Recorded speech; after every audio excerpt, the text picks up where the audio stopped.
Gazette du Togo, une vision sur l'actualité togolaise et sur le monde. Audi Atu, vous y êtes et nous y sommes. Mesdames et messieurs, bien évidemment, nous sommes lundi 3 décembre 2018, premier lundi bien sûr de ce dernier mois de l'année 2018. Alors, ce matin, en principe, on devrait avoir un député venant de la majorité parlementaire et un autre de l'opposition parlementaire. Mais juste à la dernière minute, le député de la majorité parlementaire n'a pas pu faire le déplacement. Et donc, nous avons Monsieur Kissi Jean avec nous. Alors, honorable Kissi, bonjour. Bonjour Joachim, bonjour aux auditrices et auditeurs de votre belle radio. Et bonjour à votre direction, tous vos amis, tous vos partenaires ici. Bonjour à tout le monde. Et vous vous portez à merveille. Oh, exactement, comme vous l'aviez vu samedi. Alors, monsieur Kissi, que pensez-vous de l'avis de la vice-présidente du Parlement de la CEDEAO, Madame Aminata Toungara, députée ivoirienne par rapport à la crise togolaise? Merci Joachim. Voilà des députés qui démontrent tout le bon sens et la sagesse qu'un homme politique doit avoir. Je crois que l'Afrique doit se réjouir, essentiellement la CEDEAO, d'avoir quand même de telles personnalités. En réalité, ce qu'elle dit n'est que du bon sens et que de toute personne éprise de paix, de liberté et de justice ne peut que dire la même chose. Pourquoi faire sombrer un pays dans le chaos et menacer toute une sous-région à cause d'une élection législative qu'on veut organiser pour se donner une assemblée monocolore pour continuer par régenter par la dictature la vie d'un pays. Je crois que Madame vient d'un pays qui a connu la guerre et quand elle parle, c'est en connaissance de cause qu'elle parle. Par conséquent, tout homme politique épris de paix, épris de justice et doit pouvoir entendre. Et j'estime que ce devait être entendu au plus haut sommet de l'État. Même si les collaborateurs du chef de l'État n'entendent pas, lui, en tant que chef d'État, doit savoir que la responsabilité première lui revient. Voilà. Oui, mais cette dame est une proche du président Alassane Dramane Ouattara. Est-ce que cela constituerait un message que M. Alassane Ouattara serait en train d'adresser peut-être au gouvernement togolais? Au-delà de M. Alassane Ouattara, ça constitue un message pour tout le monde. Ça constitue un message pour toute la CEDEAO entière. Vous savez, la CEDEAO, quand vous prenez les États-Unis, c'est un ensemble d'États forts. Et c'est pour ça que la coupure de nos petits pays-là, dont les dictateurs s'arrogent la souveraineté en contradiction de la loi pour avoir des milliards à aller déposer dans les comptes, ce n'est pas ça qui doit guider les peuples. Vous savez, nous sommes des panafricains. D'abord, l'Afrique ensemble est une unité. La CEDEAO est une unité et le message qu'elle a adressé, je crois que ça s'adresse à tous les chefs d'État de la CEDEAO. Parce que le Togo est demeuré, le pouvoir togolais est demeuré la seule tache noire dans la CEDEAO. Vous imaginez le seul pays de la CEDEAO à n'avoir jamais connu d'alternance, le seul pays à être en dynastie. Et ça constitue une tache noire qui fait freiner la CEDEAO. Parce que la CEDEAO est un ensemble qui doit développer de manière harmonieuse vers l'émergence économique. Et quand un pays fait défaut, ça agit sur toute la région et ça peut embranger. La femme l'a bien dit, que ça peut toucher le Ghana, ça peut même toucher la Côte d'Ivoire. Et je crois que le minimum de sagesse demande à ce que tous les chefs d'État entendent ce message, à commencer par celui qui est concerné. Mais le ministre Gilbert Bara vous dit que c'est vous, député de l'opposition, qui êtes allé la manipuler.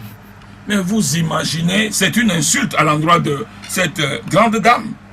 C'est une insulte vraiment que de croire que cette dame, qui est une députée du parti de Ouattara, qui est vice-présidente du Parlement de toute la CEDEAO, c'est pas le Togo, 7 millions de personnes, c'est toute la CEDEAO, l'ensemble, réunie au Nigeria, Abuja, un grand pays. Mais vous croyez que c'est quelqu'un qui est nommé par le pouvoir togolais qui va faire des leçons à cette grande dame? À la limite, madame est élue, c'est une élue, elle est représentante du peuple. Et quand on l'insulte, c'est tout son peuple qu'on insulte en fait. Mais qu'est-ce qu'un ministre, quelqu'un qui est nommé, qui n'a jamais eu un mandat du peuple, a à avoir par rapport à une élue de cette tranche-là?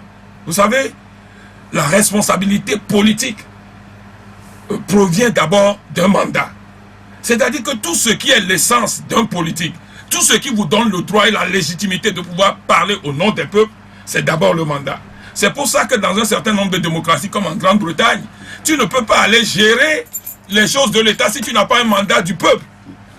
Avant d'être ministre, tu dois être député d'abord ou être chef d'un exécutif local avant d'être ministre. Parce qu'on te demandera quel mandat le peuple t'a donné pour que tu puisses venir gérer les choses en son nom. Ici, c'est qu'on nomme les gens sont quelque part, un jour on les nomme. Ils n'ont jamais eu d'engagement, ils n'ont jamais montré leur vie pour ce pays, ils ne sont jamais allés devant le peuple pour leur demander un mandat, et puis on va faire des leçons à tout le monde, on va faire des leçons aussi à nos compatriotes de la CEDEAO. En réalité, c'est une maladresse qu'on ne doit pas connaître en politique. Si le ministre dit ceci ou bien cela, est-ce que tout d'abord, selon nos informations, le Parlement ne vous a pas délégué d'aller prendre part à la session du Parlement de la CEDEAO, mais c'est vous-même, au niveau de l'opposition, qui êtes parti là? Peut-être pour une mission précise? Non, c'est nos députés membres du Parlement de la CEDEAO qui sont partis. Vous avez raison qu'il y a une incongruité commise à la tête du Parlement togolais. C'est le fait que, de son propre gré, vous savez, dans cette République togolaise, il y a des dictateurs partout, quoi. Quelqu'un peut prendre l'Assemblée là parce qu'il est président de l'Assemblée, il considère que c'est sa chasse gardée, il fait aussi le dictateur là-bas. Quelqu'un a pris l'État, il fait le dictateur là-bas. Dans ce pays, quelqu'un avait pris le lycée technique et Adema et faisait le dictateur, il dit que lui aussi c'est sa République, ça. Voilà ce que le Togo connaît si vraiment on ne réalise pas le changement et l'alternance dans ce pays. Le président de l'Assemblée, qui est un élu comme moi, et j'ai toujours dit, je lui ai dit lui-même en face, il n'a pas plus de droits que moi, il n'a pas plus de compétences et de devoirs que moi. Il est élu comme moi. C'est pour ça que dans un certain nombre de parlements, on n'appelle même pas président, on dit speaker. C'est lui qui porte la voix de nous tous. Il n'est pas autre chose que ça. Parce qu'il n'y a pas de mesure où un député est plus élevé que l'autre. Il se permet de décider de lui-même qu'aucun député ne doit voyager, aucun député ne doit plus aller dans les organisations parlementaires parce que lui, il en a décidé, parce que notre mandat était arrivé à sa fin et que nous sommes dans la prorogation du mandat. Est-ce que peut-être ce ne serait pas pour des raisons de contraintes budgétaires? Comment des raisons de contraintes budgétaires? Est-ce que l'argent existe encore? Mais donc ça veut dire que leur ministre ne voyage plus? Leur ministre ne va plus en mission? On est au Parlement. Oui, mais ce que je dis... Votre mandat est déjà arrivé à terme. Oui, mais je dis, notre mandat est arrivé à terme, mais notre mandat continue. Ah, d'accord. C'est la Constitution qui dit, c'est le même article qui définit notre mandat, qui fait continuer le mandat. Vous savez, j'ai entendu des incongruités et un certain nombre de choses. Et quelquefois, ça me gêne. Si des gens en qui j'avais du respect, que j'avais suivi, qui nous avaient encadrés lorsque nous étions jeunes, à la tête des mouvements et estudiantins, commencent par jouer à la danse tango ou au zigzag. Je vous ai toujours dit, un zigzag n'est jamais droit. J'ai entendu mon frère Nicolas Lawson la dernière fois dire que le Parlement n'est plus légitime, qu'on évacue les affaires courantes. Où est-ce que c'est écrit dans le règlement intérieur de l'Assemblée qu'on évacue les affaires courantes? Mais je me demande, qu'est-ce qui se passe au Togo? Où est-ce que c'est écrit? Lorsque on démissionne un gouvernement et qu'on veut nommer un nouveau Premier ministre, et le gouvernement évacue les affaires courantes, est-ce que c'est la même chose que quand une assemblée vient en fin de mandat, mais la Constitution proroge directement son mandat? La Constitution a mis les limites que les députés doivent arrêter. Mais moi j'ai un travail dans ma commission, un texte de haut niveau dans ma commission que je dois commencer aujourd'hui. Est-ce que je dois dire que parce que je suis en prorogation, je n'ai plus le droit de prendre ce texte-là? Mais vous voyez, vous ne savez pas, vous avez l'impression qu'il y a des choses qui jouent, et puis des gens à qui vous avez de la considération, chacun se met à la machine, et chacun tonne, chacun veut enfoncer le peuple dans la confusion. C'est vraiment dommage. À partir du moment où moi, on ne me présentera pas une disposition de la Constitution, ou une disposition de code électoral, qui dit que, alors que la Constitution proroge notre mandat jusqu'à la mise en place de l'autre, que nos pouvoirs sont limités, je ne vois pas. Je ne vois pas comment un président de l'Assemblée peut s'arroger le droit tout seul de ne pas nous faire voyager. Mais est-ce et que de vous ne avez pas aller dans les cherché à commissions. comprendre pourquoi il a dit que vous ne devez plus voyager pour prendre part aux réunions des parlementaires à travers le monde? Mais il n'arrive Si pas à vous donner l'avez d'explication. posé. Moi, je lui ai posé des questions au téléphone. Non, c'est une décision qu'il a prise parce qu'ils sont dans une dictature. Ils fonctionnent suivant la dictature. Voilà, vous n'avez... Peut-être vous allez creuser davantage pour savoir Il n'y a rien à d'autres creuser. raisons Monsieur le profondes. journaliste, Alors, dites aux Togolais qu'on ne creuse pas le non-droit. C'est l'erreur que vous aussi vous commettez. Il y a quoi à creuser dans le non-droit? Pourquoi les lois sont là? La loi dit quelque chose. Dites ça, terminez. Pourquoi vous voulez qu'on continue de... On va creuser quoi? On va creuser et aller chercher une autre loi? et peut-être d'autres réunions qui viendront bientôt. Et si on vous dit également de ne pas y aller, ici c'est la CEDEAO, c'est pourquoi rapidement vous êtes pointé là. Maintenant, s'il s'agit de peut-être de la Russie ou bien je ne sais plus quel pays. Oui, mais si Vous on n'a voyez si on n'a pas les moyens d'y aller, ok, moi-même j'ai eu une mission la dernière fois à Kiev, il n'a pas voulu m'autoriser cette mission-là. L'organisation même m'a envoyé un billet pour aller, j'étais même arrivé jusqu'à Paris. C'était à cause de la situation au pays qu'on m'a demandé de revenir et que j'étais revenu, sinon je serais allé. Donc je crois que la communauté internationale, les organisations travaillent pour nous et c'est peut-être Dieu aussi qui travaille pour le Togo. Madame Aminata Toungara disait tout à l'heure, et je la cite, qu'elle ne croyait pas qu'après les innombrables discussions, l'opposition serait encore radicale. La dame met en cause votre caractère radical. Mais qu'est-ce qu'elle a dit en poursuivant? Oui, on a parlé de votre caractère. Oui, mais qu'est-ce qu'elle a dit en poursuivant? Elle a dit quelque chose qui explique. Elle a dit après qu'elle croyait que après toutes ces discussions-là, les choses avaient avancé. Malheureusement, les choses n'ont pas avancé. Parce qu'on les a toujours trompés. Les émissaires qu'ils ont eus les ont toujours trompés. Quand on est en train d'organiser les élections, on a élu les membres de l'opposition dans la CENI, etc. Et c'est lors de la dernière session qu'elles ont compris que rien de tout ça n'a été fait. Et c'est pour ça, vous n'avez pas vu la conclusion? Vous n'avez pas vu que la conclusion est liée à une partie de son message? Donc voilà, c'est à la dernière session qu'elles ont pu comprendre qu'il y a des choses graves qui se sont passées au Togo, que tout ce qui se passe au Togo est la violation de la feuille de route de la CEDEAO. C'est pour ça qu'ils demandent au chef d'État de reporter ces élections, pour qu'il n'y ait pas du sang qui coule au Togo. Voilà. Et les chefs d'État vont entendre raison? Est-ce que c'est facile? Mais nous allons continuer par faire du lobbying. Actuellement, le président de la CEDEAO est en Pologne. Quand est-ce qu'il va revenir pour plancher rapidement sur le cas Togo? Mais il y a des gens qui travaillent avec lui. Ah d'accord. Et puis il y a des facilitateurs qui sont nommés dans le cas togolais. Oui, mais... En tout état de cause, oui, nous, le peuple, ensemble avec qui nous sommes, on ne reculera pas. C'est-à-dire que c'est l'application de la feuille de route, stricte de la feuille de route, et des décisions du comité de suivi, rien d'autre.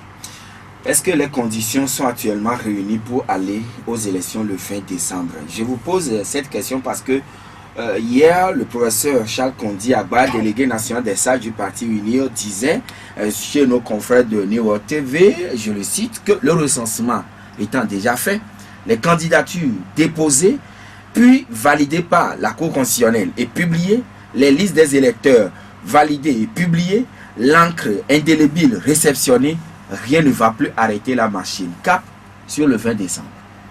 Est-ce que les conditions sont réunies? Bravo au professeur Charles Kondi Agba. Ce que moi je voulais dire tout simplement, c'est que il n'y a pas d'élection au Togo. Si vous avez des yeux pour voir et un truc pour analyser, vous devez comprendre que ce qui s'organise au Togo est un coup de force électoral. Il n'y a pas d'élection. C'est un coup de force électoral. Joachim, à partir du moment où quelqu'un piétine les lois, fût-ce le pouvoir, et qu'il organise des choses, il faut comprendre que c'est un coup de force électoral. Quand vous prenez les dispositions de nos lois, la loi dit quoi? La loi, c'est le code électoral, dans son article 12, qui dit la CENI est composée de 17 membres. Et la façon dont la composition est faite est précisée par l'accord politique global qui dit la CENI sera composée de façon équilibrée entre la mouvance présidentielle, les partis d'opposition et la société civile. L'accord politique global en quel point? Au niveau de quel point? L'accord politique global à sa page 31 au niveau de l'annexe 1er. Voilà les lois sur la base desquelles nous avons organisé toutes les dernières élections. À partir du moment où la CENI n'est pas constituée de manière équilibrée, même sans la feuille de route de la CEDEAO, mettons-nous dans la posture avant le 31 juillet, avant la feuille de route de la CEDEAO. À partir du moment où la CENI n'est pas composée de manière équilibrée entre le pouvoir et l'opposition, ils sont déjà dans une logique de coup de force que le peuple ne peut pas accepter. En mettant une CENI où 13 membres sont choisis par la coalition gouvernementale au pouvoir, nous ne pouvons pas l'accepter, c'est déjà un coup de force. Mais à un moment donné, la CENI a été... Mieux, la feuille de route est venue. La feuille de route est venue et la feuille de route a précisé que la CENI doit avoir 8-8 plus le 1 dont le cas doit être réglé. Ça veut dire qu'on les a encore redressés. Alors, pendant ce même moment, continuez pas à organiser de manière unilatérale un processus électoral et la violation de la feuille de route qui est venue s'y ajouter. Donc voilà, vous oubliez que l'APG est un compromis que les gens ont trouvé en 2006 après une élection de 2005 qui a connu 800 000 morts. Mais vous imaginez à chaque 5 ans, si l'opposition ne s'aplatit pas, si l'opposition ne dit pas, ok, nous avalons et nous continuons, le pays va connaître 800 000 morts, 800 morts chaque 5 ans. Mais vous imaginez ça? Et c'est une thèse qu'on peut soutenir? Non, je crois qu'à un certain moment, on doit dire, basta, c'est fini là. La récréation est terminée. Oui, donc vous, à votre niveau, vous parlez de coup de force électoral? Mais naturellement, c'est un coup de force électoral. Oui, mais quand même, c'est un coup de force électoral. Le ministre Gilbert Barra disait quand même que vous avez été invité à toutes les étapes du processus, mais c'est vous qui faites preuve de mauvaise volonté. Le ministre Gilbert Barra n'est pas le chef d'État de la CEDEAO. Le ministre Gilbert Barra n'est pas membre du comité de suivi. Le ministre Gilbert Barra est un des protagonistes de la crise comme nous aussi. À partir du moment où la feuille de route a dit c'est une CENI inclusive qui organise les élections, toutes les opérations qui ont été organisées en dehors de cette CENI inclusive-là doivent être annulées. Voilà. Et la CENI inclusive n'est même pas encore totalement mise en place. Ils ont tout mis en œuvre. Tel que vous le dites. Mais vous avez lu la feuille de route? Bien. La feuille de route ne vous a pas dit que c'est une CENI inclusive qui organise les élections. Mais si la feuille de route dit c'est une CENI inclusive qui organise les élections, et cette feuille de route-là est venue mettre ça en changement de leur ancienne CENI qu'ils mettent en place. Si cette ancienne CENI continue d'organiser les élections, comment on appelle ça? C'est le respect de la feuille de route? C'est la mise en œuvre de la feuille de route? Mais Joachim, si vous sortez d'ici, vous allez dans l'école la plus proche, en classe de 5e, et vous lisez la feuille de route, et vous dites ce qui se passe, l'élève de la classe de 5e va vous dire, ce qui s'organise là est en dehors, en marge, à l'extérieur de la feuille de route. Alors, monsieur Kissi, vous êtes député à l'Assemblée nationale. Pourquoi, disons, pour quelles raisons avez-vous boudé, vous, l'ensemble des députés de l'opposition, la séance du vendredi dernier, qui devrait en principe adopter les réformes et les voter? Joachim, je vais faire court. Vous vous souvenez que c'est le mercredi 28 novembre. Nous sommes allés en commission où il nous avait été promis, il nous avait même été dit, il nous avait été signalé par SMS. J'ai ce SMS là dans mon appareil aujourd'hui, que on nous appelle à la commission pour adopter le texte de la CEDEAO finalement. Que le gouvernement est revenu dans le bon sens et qu'on est invité pour adopter le texte de la CEDEAO, pour examiner le texte de la CEDEAO. Maître Dobrousse l'avait dit également. Nous y avons cru et nous sommes allés.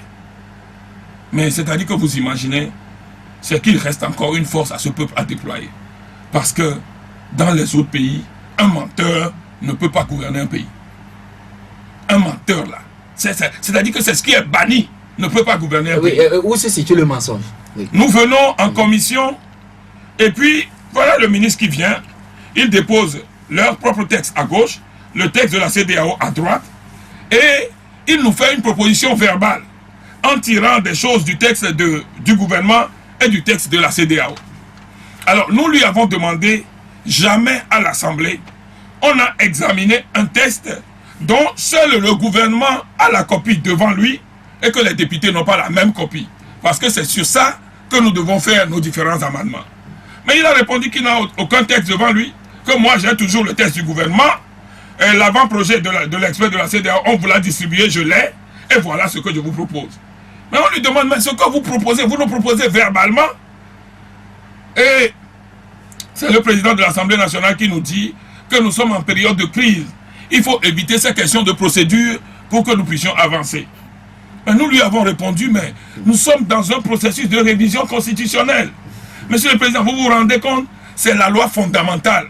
C'est la base, le socle sur lequel tout le pays est assis. Mais nous ne pouvons pas, sur une proposition verbale, continuer par discuter et faire des amendements sur la loi fondamentale. Un grand savant dit que la Constitution est tellement sacrée que pour y toucher à une virgule, il faut trembler. Et puis eux, ils viennent et ils veulent qu'on fasse cette gymnastique-là. Mais à la limite, vous nous avez dit que c'est le texte de la CEDEAO que nous allons étudier. Mais prenez le texte de la CEDEAO devant vous et nous l'étudions. Que si ce n'est pas le texte de la CEDEAO, comme vous nous l'avez dit, parce que c'est leur parole maintenant, nous n'étudions pas. C'est sur ces thèmes que nous nous sommes séparés le mercredi 28 décembre. Novembre. Le jeudi 29, nous étions en marche. C'était le jeudi, la marche du jeudi. Nous avions appris par des coulisses qu'il y a des choses qui se font à l'Assemblée. Ah bon? Ok, on va voir ce que ça va donner. Et puis, le 30 maintenant, qui est le vendredi, nous apprenons qu'il va y avoir une séance plénière de l'Assemblée. Oui. Moi, j'ai rencontré mon assistant. Normalement, il y a des procédures. Il y a une plateforme de l'Assemblée. On devait être averti dessus. En dehors de la plateforme, comme il y a un groupe parlementaire de l'opposition, présidé par Mme Amegambi, Mme Amegambi est souvent informée elle-même directement. Parce qu'elle doit faire une déclaration à la fin de l'examen, avant le vote, et elle doit donner ce que nous appelons à l'Assemblée consigne de vote. Oui. Donc, elle doit préparer son texte. On ne peut pas la prendre au dépourvu. Mme Amegambi n'a pas été appelée non plus. Mais on ne peut pas les empêcher d'aller à l'Assemblée nationale. Oui. Quand cela se fasse, eux-mêmes, ils ont envie d'aller adopter un texte en catimini. Nous, on ne peut pas s'y opposer. Donc, ils sont allés à l'Assemblée. Ce matin-là, moi, comme j'avais des travaux en commission, je suis allé avec les membres de ma commission pour dire, s'ils ne font rien à la plénière, alors moi, je fais mon travail en commission. Au moment d'aller à l'Assemblée, j'ai constaté que tous les alentours de l'Assemblée ont été militarisés. Des soldats, des forces de l'ordre étaient là-bas. Je me suis demandé, qu'est-ce que c'est que ça? Et ils n'ont rien à faire là-bas. Les forces de l'ordre n'ont pas le droit de venir à l'Assemblée, qui est le palais du peuple. Ça ne se voit nulle part ailleurs. Ok, moi je les ai dépassés, je suis allé à l'Assemblée. Alors dans les coulisses, j'apprends, on m'a dit qu'il y avait un second texte, que la commission des lois avait adopté un second texte, et mon assistant m'avait dit c'est peut-être ça qu'on allait adopter. Donc personne n'était sûr de ce qu'on allait adopter. C'est vers le début que nous avions appris finalement que non, que c'est la révision constitutionnelle qu'on allait adopter. Mais comment? Bon, ok, moi je suis reparti. Parce que ce n'est pas comme ça. Vous étiez seul? Oui, moi j'étais seul dans mon bureau, puis j'attendais ma commission. Et moi j'étais reparti. Alors on attendait des murmures que c'est le texte de la CEDEAO qui devait adopter. Mais s'ils veulent adopter le texte de la CEDEAO, on devait se regrouper parce qu'on devait avoir les 4/5e. Oui. Si vous voulez avoir les 4/5e, en personne prévisible, s'ils avaient le minimum de crédit pour pouvoir gouverner un pays, vous devez voir là où vous devez arriver. C'est à partir de ça que vous devez mettre le carburant qui doit vous permettre d'arriver là-bas. Oui. Alors justement, M. Kissi, quelle est la pratique parlementaire qui est recommandée ou bien qui a cours dans les circonstances actuelles, parlant bien sûr des révisions constitutionnelles? Adopter en l'état un texte d'un étranger, envoyé par un étranger, ou bien débattre et amender soit une proposition émanant de vous, les députés, ou bien d'un projet de loi que vous envoie le gouvernement. Alors, vous vous souvenez que le gouvernement avait un projet de loi qu'il avait déjà envoyé en septembre 2017, le 5 septembre, si mes souvenirs sont exacts. Nous aussi, à partir de ce qui a été fait, nous, au niveau de l'opposition, nous avons un projet de loi. Heureusement, ou je ne sais pas quoi dire, nous avons une feuille de route qui nous indique, à la suite d'un dialogue, une voie à suivre. À partir de ce moment, nous ne pouvons plus soumettre notre proposition de loi. Ce faisant, nous allons violer la feuille de route de la CEDEAO. La CEDEAO nous dit, un expert va faire un travail. Nous n'avons pas mis l'accent sur l'expert. Ce n'est pas une question d'un étranger. Alors, quand l'expert finit le travail, le comité de suivi doit s'approprier ce travail-là. L'expert doit remettre au comité de suivi. Donc, celui que nous voyons, c'est le comité de suivi. Alors, quand le comité de suivi prend son texte, le comité de suivi transmet le texte au gouvernement, qui le prend en compte pour l'Assemblée nationale. Et c'est nous, à l'Assemblée nationale, tous les protagonistes réunis, qui devons discuter de ce texte, l'amender s'il le faut, etc., avant de faire passer le processus. Donc jusque-là, il n'y a même pas de problème. Les gens vous posent un faux problème et ils vous mettent sur un terrain que la feuille de route est claire. Donc en réalité, c'est le gouvernement qui devrait prendre le test de l'expert constitutionnaliste comme un projet de loi et le renvoyer à l'Assemblée. Écoutez bien ce que la décision du comité de suivi dit. Oui. Soumission à la commission de la CEDEAO par l'expert en droit constitutionnel de ses conclusions provisoires sur le projet de texte constitutionnel, entre parenthèses, élaboré après concertation avec les parties prenantes. Transmission du projet final par le comité de suivi au gouvernement. Ça veut dire que le projet final, c'est le texte du comité de suivi. Laissez l'expert en paix. Il a donné son expertise. Laissez-le en paix. Le texte final, c'est le texte du comité de suivi. Le comité de suivi transmet le texte au gouvernement. Tous les protagonistes de la crise attendent quelque part. Et le gouvernement doit prendre ce texte en compte. Y ajouter un exposé des motifs et l'envoie aux protagonistes qui ensemble sont réunis quelque part. Est-ce que le gouvernement l'a fait? Et ensemble on étudie. Non, il l'a pas fait. Le gouvernement n'a pas renvoyé le texte de l'expert sous forme d'un projet de loi? Non, il paraît que en donnant le texte à la CEDEAO, il y avait même au passage de l'expert à la CEDEAO un avant-projet de loi. Qu'est-ce qu'on fait d'un avant-projet de loi? Quand un gouvernement prend un avant-projet de loi, il le transforme en projet de loi. Ça veut dire que c'est juste l'avant. À partir du moment où ça passe sur la table du gouvernement avec un exposé des motifs, l'avant s'en va. Et ça devient un projet de loi qu'il nous envoie. Si nous voyons le projet de loi, et le projet de loi est conforme à la décision de la CEDEAO, ensemble, nous l'adoptons. Si ensemble, nous nous mettons ensemble, puisque le texte doit avoir 4/5e, c'est là où il faut voir. Puisque le texte doit avoir 4/5e, si nous nous mettons ensemble pour vouloir bien changer quelque chose dans le texte, ça c'est comme on dit chez nous, on cherche quelque chose dans la chambre, on l'a trouvé dans la salle, dans le salon, au salon et on applaudit.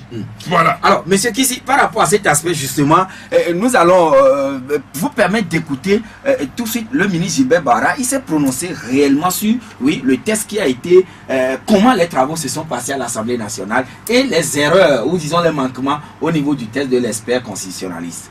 L'expert lui-même et la commission de la CEDEAO, après avoir transmis au gouvernement togolais, aux facilitateurs et à la coalition de la CEDEAO les propositions et recommandations, sont revenus sur une des dispositions. L'article 60, ce qu'il avait mis là est une aberration juridique, sincèrement. Et l'opposition nous dit non, il faut adopter les choses en l'état. Quand ça a été corrigé, ils ont eux-mêmes constaté que c'était une bonne correction. Si nous continuons à examiner les textes, on verrait encore d'autres contradictions. L'article 100 a réduit le nombre de membres de la Cour constitutionnelle de 9 à 7.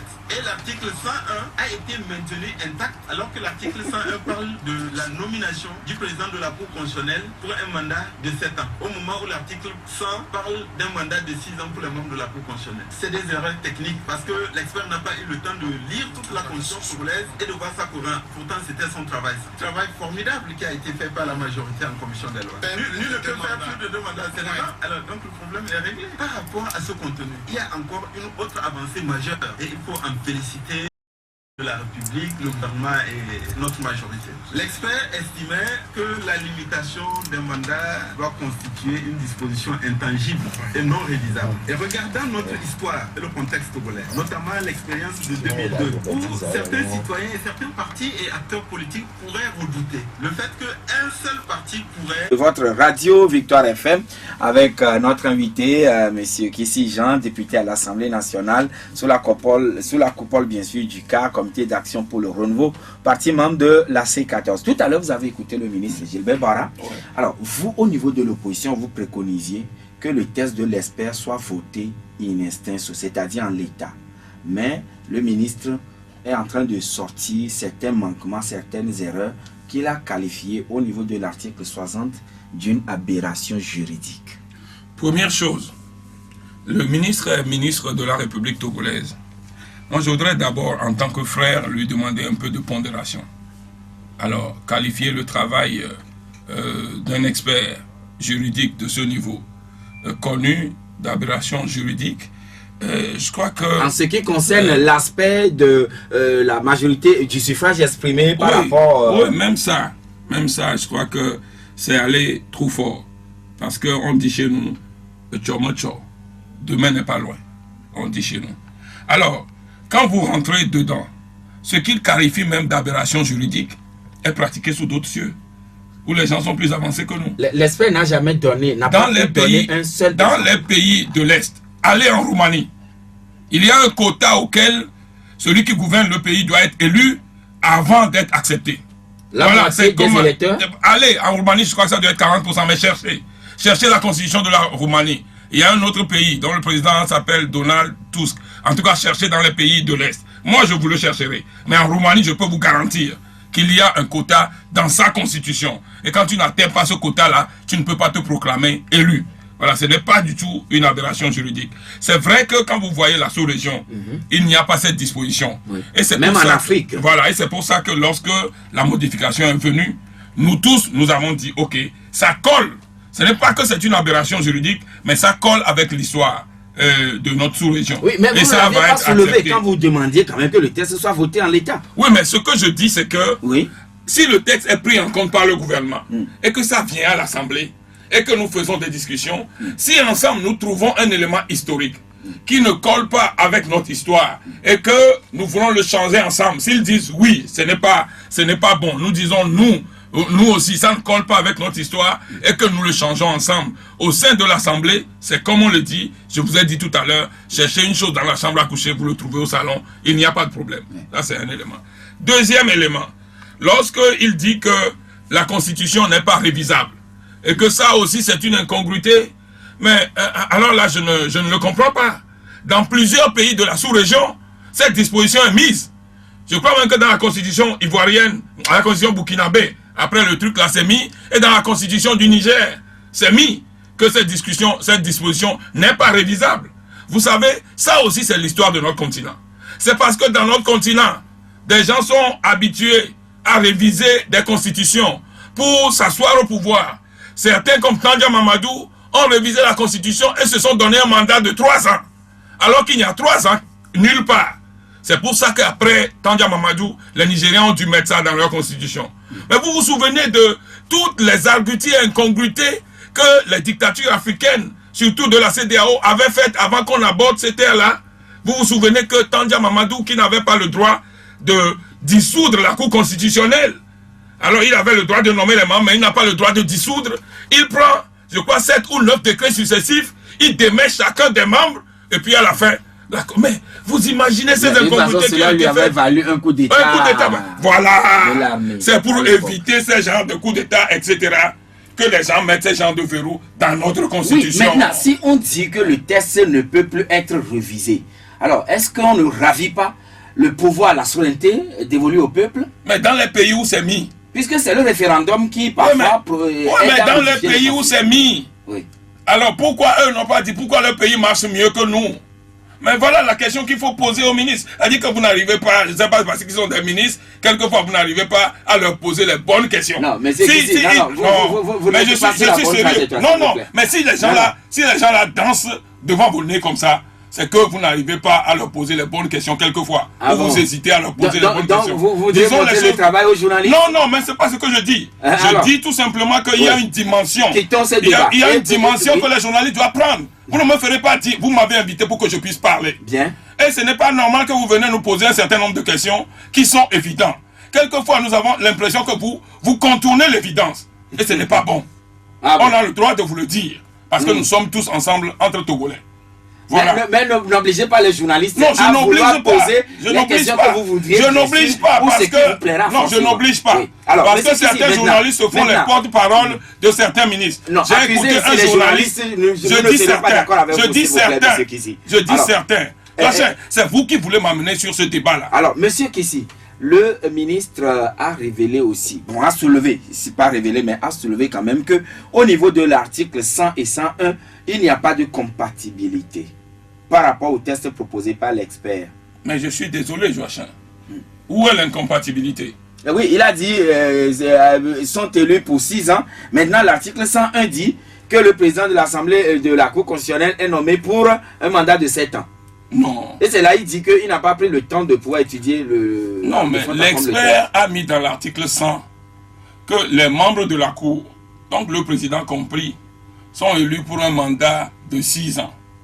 Alors vous savez, quand on fait ce genre de texte-là, quand il peut y avoir des dispositions contraires, mais toutes les dispositions sont prises en compte, lorsqu'on le vote, on met toutes dispositions contraires aux présentes dispositions sont abrogées. Et alors, nous avons un tableau d'amendement. Et dans cet amendement-là, vous abrogez les dispositions. Pour vous donner la preuve, quand vous prenez leur propre constitution, la tripatouillée, prenez la tripatouillée, vous allez voir article 151, c'est mis abrogé. Pourquoi c'est mis abrogé? Parce qu'on a voté d'autres dispositions qui sont contraires à ça et que cette disposition ne peut plus valoir. Dans le tableau d'amendement à l'Assemblée nationale, on a mis abrogé et lorsque la reprographie doit faire le travail, on a mis abrogé dedans. Si on est devant la télé, je vais le montrer aux Togolais. Alors, à partir du moment où les compétences du président de la Cour constitutionnelle est mise quelque part, soit c'est une mise en forme que nous allons faire à l'Assemblée, on accepte cette disposition, mais on le fait balancer vers l'article 101. Ou bien on le garde dans l'article 100, comme cette disposition est déjà renvoyée dans l'article 100, alors nous, dans le tableau d'amendement, nous indiquons que l'article 101 est abrogé. Donc voilà. Il y a cette disposition-là. Donc ce que le gouvernement dit là, franchement, c'est pour vous manipuler, quoi. Alors, pas nous manipuler, non. Un dernier élément que vous avez... Selon le rapport produit par la commission de loi à l'Assemblée nationale, il a été pris en compte, nul ne peut faire plus de 2 mandats. Ils ont mentionné cela là-dedans. Et ils ont aussi harmonisé articles 101 et 102. Est-ce que cela vous suffit pour que le texte soit finalement adopté? Ils n'ont même pas harmonisé d'articles 101 et 102. Je vous dis que ce qui s'est passé, l'article 102 n'a rien à voir. C'est l'article 100 et 101. Ce qui est passé entre l'article 100 et l'article 101, c'est juste une mise en forme. Ce n'est même pas une question de droit. Donc quittons ça. La mise en forme, c'est facile à faire à l'Assemblée nationale. Maintenant, et la reprographie, c'est facile à faire. Alors, dans l'article 59, ils ont dit que la disposition que l'expert a mentionnée, qu'ils l'ont maintenue. Joachim, je vous dis, nul ne peut faire plus de 2 mandats. Je vous dis, c'est faux. Je ne vais pas dire, ils mentent. Comme eux, ils ont l'habitude de dire que c'est une aberration juridique. Moi, je dis tout simplement, c'est faux. Parce que l'expert dit, nul ne peut exercer plus de 2 mandats ou proroger le mandat pour quelque motif que ce soit. Ils ont enlevé ces 2 parties-là. C'est ça qu'ils ne veulent pas dire au peuple. Voilà un peu. C'est pour ça que je dis, je ne veux pas dire, ils sont en train de mentir. Je vais être gentil, catholique, et je vais dire tout simplement que c'est faux. Dernier élément. Oui. Il a parlé du Sénat. Il estime que c'est parce que l'expert considère qu'on n'a jamais mis en place le Sénat, que les 2 qu'on pensait que le Sénat devait mettre en place, que l'expert n'a plus retenu ça.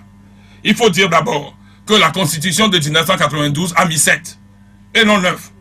L'expert, c'est sciemment, l'expert a mis 7 et non 9. Mais si eux, ils veulent ramener à 9, l'argument qu'ils ont pris pour ramener à 9 là, franchement, Joachim, quelquefois, quand vous voulez manœuvrer, vous voulez faire de la magouille, vous tombez dans une chose qui ne vous ressemble pas, comme on dit chez nous, moudjemio, qui ne vous ressemble pas. Parce que, quand on dit une institution est composée de 9 membres, ça veut dire que, à partir du moment où la Constitution le dit comme ça, avant que l'institution ne soit mise en place, ne soit assise, il doit y avoir les 9 membres. C'est-à-dire que cette disposition doit être respectée avant qu'on ne voit d'autres. Le respect de la disposition, la Cour constitutionnelle est composée de 9 membres, veut dire que le jour où vous mettez la Cour constitutionnelle en place, les 9 membres doivent venir. Et le texte, l'article 155 dit, depuis que quand le Sénat n'est pas là, c'est l'Assemblée nationale qui est un parlement. Le Sénat n'est qu'une partie d'un parlement bicaméral. Mais ça, c'est l'histoire, ce n'est même pas le droit. À partir du moment où une partie n'est pas là, l'autre partie fait. Ça a été mis. Alors, pourquoi enlever cette disposition pour mettre maintenant que, alors que vous dites que la Cour constitutionnelle est composée de 9 membres, que si le Sénat n'est pas en place, ils ne nomment pas ces 2 membres, et même dans la nomination, dans la mise en place de la Cour constitutionnelle, elle se retrouve à 7. Voilà. Ça, ce n'est pas une aberration. On regarde tout ça. Qu'est-ce qui sera la prochaine étape? Puisque Mme Kaye Lawson de Souza a dit tout à l'heure qu'ils iront aux élections, ils vont obtenir les 4/5 et opérer eux seuls au niveau de unir les réformes à l'Assemblée nationale. Oui, mais si le peuple les laisse faire, ils n'ont qu'à aller. Si le peuple les laisse faire, ils n'ont qu'à aller. Vous savez, moi, il y a déjà 5 mois que des amis députés unirent en blaguant et en parlant des élections, alors que nous disons que la C14 va avoir la majorité. C'est ce que moi je leur disais. Que la C14 va avoir la majorité, on va les accepter, on va rester dans ce pays ensemble. Ils me répondaient qu'eux, ils allaient avoir les 4/5e. Je ne pouvais pas... Il y a 5 mois. Je ne pouvais pas imaginer qu'en disant ça, c'est parce qu'ils avaient envie d'organiser un coup de force unilatéral électoral pour se donner 4/5e vraiment, pour aller changer la constitution seule. Joachim, j'étais loin, c'est-à-dire que dans mes songes même, ça ne pouvait pas venir. Mais finalement, c'est ce qu'ils sont en train de faire. Mais ils oublient que... Autrement dit, ils se sont levés tôt, ils préparaient cela depuis fort longtemps. Oui, mais c'est tellement, je ne sais pas, c'est tellement diabolique que vous ne pouvez même pas imaginer, même si cela est dit, qu'ils pouvaient le faire. Oui. Ou bien ils sont sur un terrain politique, ils se préparent. Mais dans une nation, le fait de concocter dans un salon déjà que vous allez faire un coup d'État, d'État électoral, un coup de force électorale, qui vous permettra, vous seul, d'avoir une assemblée monocolore pour modifier la Constitution.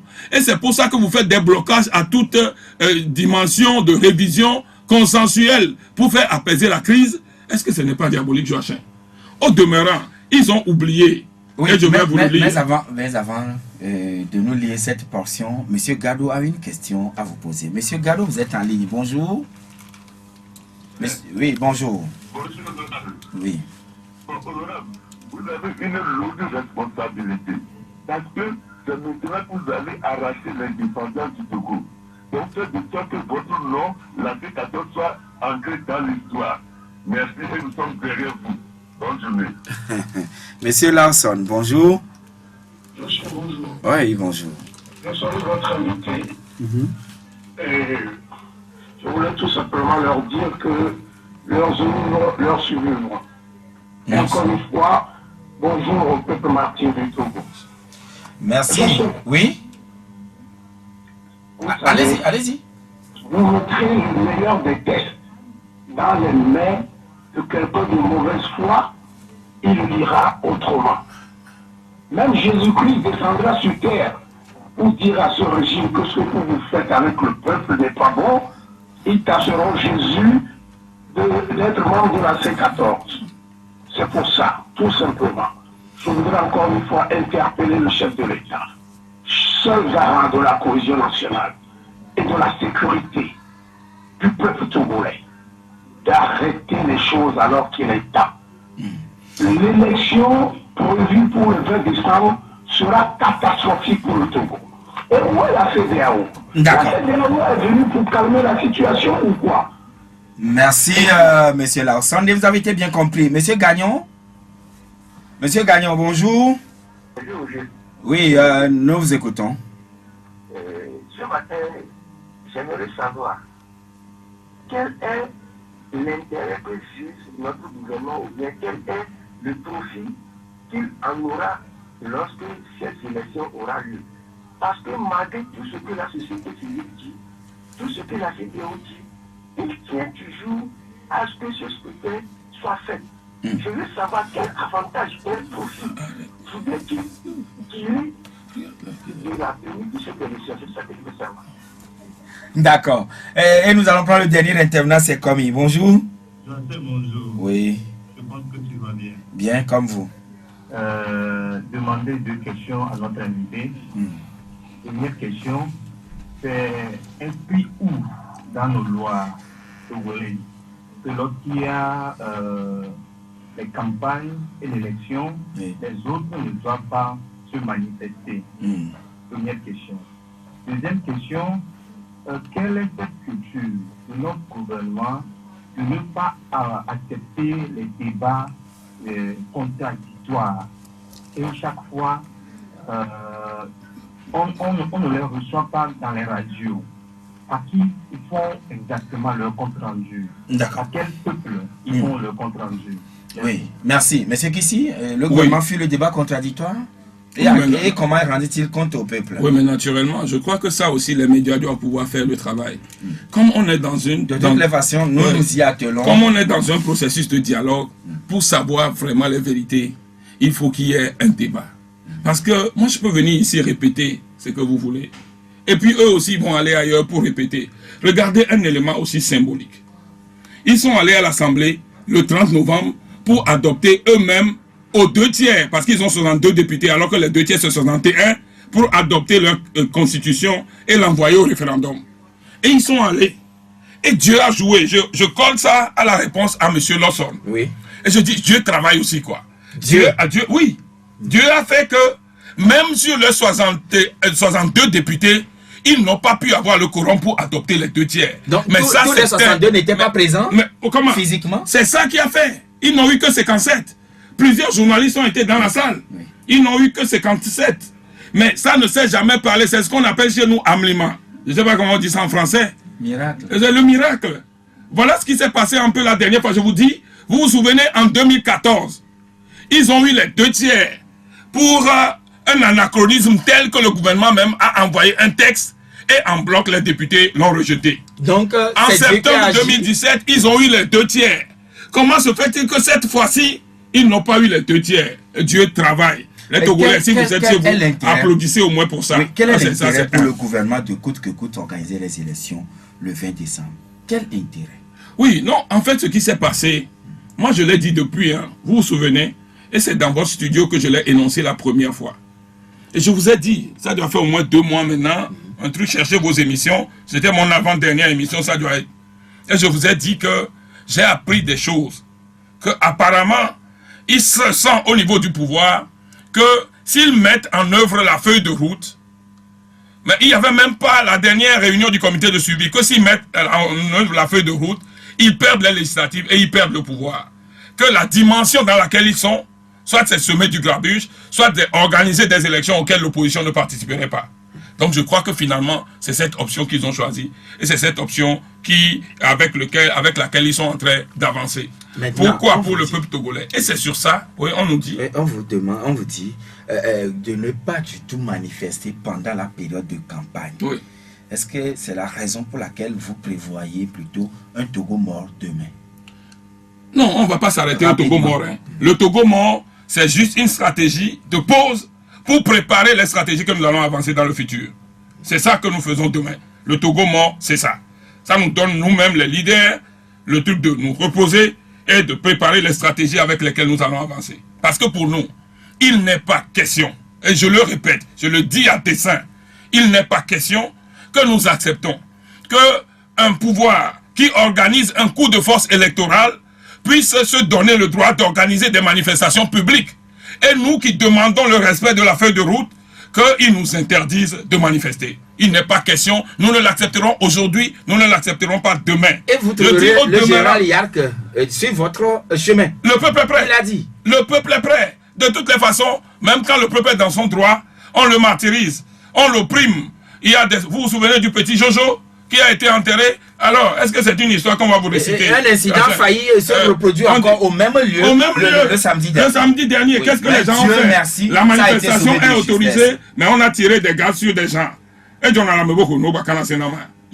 on va te raconter ce qui se passe à ton époque. Et c'est pour ça que moi je dis, de toutes les façons, entre nous et eux, et la feuille de route, et la Constitution nous donne le droit d'agir, parce que l'article 150 dit, en cas de coup d'État, ou de coup de force quelconque, que ce soit un coup de force électoral, que ce soit un coup de force constitutionnel, tout membre du gouvernement ou de l'Assemblée nationale a le droit et le devoir de faire appel à tous les moyens pour rétablir la légitimité constitutionnelle.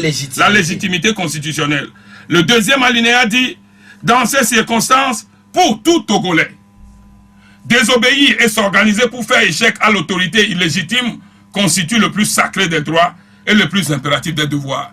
Ça veut dire que même s'ils organisent ce coup de force et qu'ils arrivent à l'organiser, eux-mêmes ils se lèvent le 20 pour aller proclamer un résultat, s'organiser pour désobéir à ce qu'ils vont mettre en place après le coup de force là, c'est le droit et le devoir sacré de tous les Togolais. Oui, mais monsieur, si vous n'avez pas lu le troisième alinéa qui dit tout renversement du régime constitutionnel est considéré comme un crime imprescriptible contre la nation sanctionné conformément aux lois de la République. Exactement, ça, troisième disposition. Exactement, ça se colle bien. Pas lu. Ça se colle bien. C'est parce que nous sommes dans un régime constitutionnel ici et que eux ils sont dans la dimension de coup de force. Je dis, jusqu'à présent nous respectons tout. Voilà. Mais si le coup de force se perpétue, ça veut dire que ça change de cap. Et la Constitution dit à la population ce qu'elle doit faire. Entre-temps, il vous a été dit que les populations sont fatiguées de vous. Est-ce que les manifestations de ces derniers jours vous ont galvanisé ou bien peut-être démontré le contraire? Mais vous avez vu, le samedi parle de lui-même. Alors. Donc, mardi, nous organisons un Togo mort. Et c'est pour ça qu'aujourd'hui, nous avons donné aux gens pour aller faire leurs emplettes, aller prendre leur argent au marché, etc. C'est les commerçants qui nous l'ont demandé. Et puis, ils se préparent pour le Togo mort de demain. Mais ça ne va pas s'arrêter là. Après le Togo mort là, nous leur dirons, si eux ils décident de faire campagne, le plan que nous aussi nous mettons en place, nous aussi on le dira. Nous sommes à la fin de l'émission, mais monsieur qui s'y sent détour, si raisonnablement, on doit reporter le scrutin tel que vous le souhaitez. Pour combien de temps, selon vous? C'est les tâches qui doivent le déterminer. Joachim, il faut que nous revenions à vous en tant que politique pour mettre les tâches avec les délais imprescriptibles. Quelqu'un de très intelligent, de très sage vous a déjà dit qu'il ne faut pas faire de fétichisme de date. Même en parlant de cette question, à leur réunion à la CEDEAO, ils avaient en tête qu'il ne faut pas faire de fétichisme de date. La preuve, c'est que le 30 novembre, ils n'ont pas pu faire les réformes. Merci. Alors, merci, monsieur Kissi Jean, d'être venu chez nous. C'est moi qui vous remercie. Voilà, c'est fini. Mesdames et messieurs, pour aujourd'hui, merci à vous tous qui nous avez reçus chez vous sur la 96.3. Audi Actu, deuxième rendez-vous, ce serait pour le compte de demain. Si Dieu nous prête toujours vie, il nous donnera toujours cette chance de jouir toujours de la bonne et parfaite santé. Tout à l'heure, après moi, Jacob Ahama et Nestina Kogo vont vous retrouver pour le journal à Neve. N'oubliez pas, à 13h, nous sommes là, tout comme à 18h. Coucou le Parisien, merci pour l'accompagnement technique. Alors, merci également à nos amis de la Gazette du Togo.com et bonne journée à toutes et à tous. Mais n'oubliez pas, demain, ce sera l'ouverture de la campagne électorale et Victoire FM sera toujours rendez-vous pour vous aider à comprendre ce que les uns et les autres vont donc présenter aux populations togolaises pour les solliciter à les voter en temps opportun. La Gazette du Togo, une vision sur l'actualité togolaise et sur le monde. Rejoignez-nous sur le www.lagazettedutogo.com ou sur nos comptes Facebook, Twitter et YouTube. Pour tout contact, écrivez à contact@lagazettedutogo.com ou appelez le 92 80 88 53. La Gazette du Togo, c'est l'information en continu.